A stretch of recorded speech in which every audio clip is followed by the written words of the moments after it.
Excusez-moi de vous déranger, j'espère que vous allez bien et que vous passez une agréable journée. Alors je vous rassure, je n'ai pas besoin de votre argent, j'ai juste besoin de votre attention.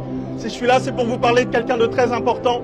En ce moment, vous savez, on entend souvent parler de guerre entre la Russie et l'Ukraine, entre la Palestine et Israël, entre la République démocratique du Congo et le Rwanda. On entend souvent parler de guerre, mais il y a ce qu'on appelle, ce que j'appelle moi, des guerres internes, entre vous et la maladie, entre vous et la dépression, entre vous et vos addictions. Et à cause de ces choses, vous n'avez pas de paix. Et il y a une personne dans la Bible qui s'appelle le prince de la paix. Et cette personne, c'est Jésus-Christ. Lorsqu'il s'est adressé à ses apôtres, il leur a dit, je vous laisse la paix.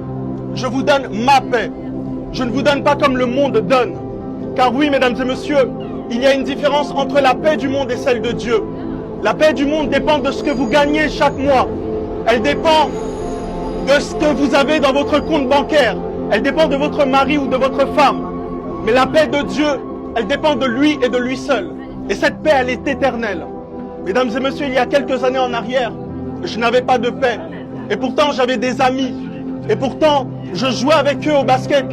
J'écoutais de la musique avec eux. Mais je n'avais pas de paix. J'avais une profonde tristesse au-dedans de moi. Jusqu'au jour où je me suis approché de Jésus. Et il m'a rempli de sa paix. Mesdames et messieurs, je ne vous parle pas de religion, mais je vous parle d'un Dieu qui vous aime et qui est capable de vous remplir de sa paix.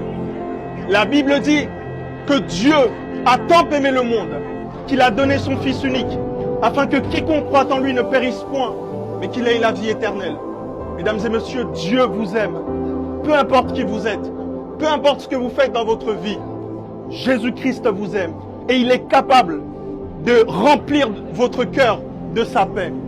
Voilà, c'était mon message d'aujourd'hui, mesdames et messieurs. Excusez-moi encore si je vous ai dérangé et je vous souhaite une excellente journée.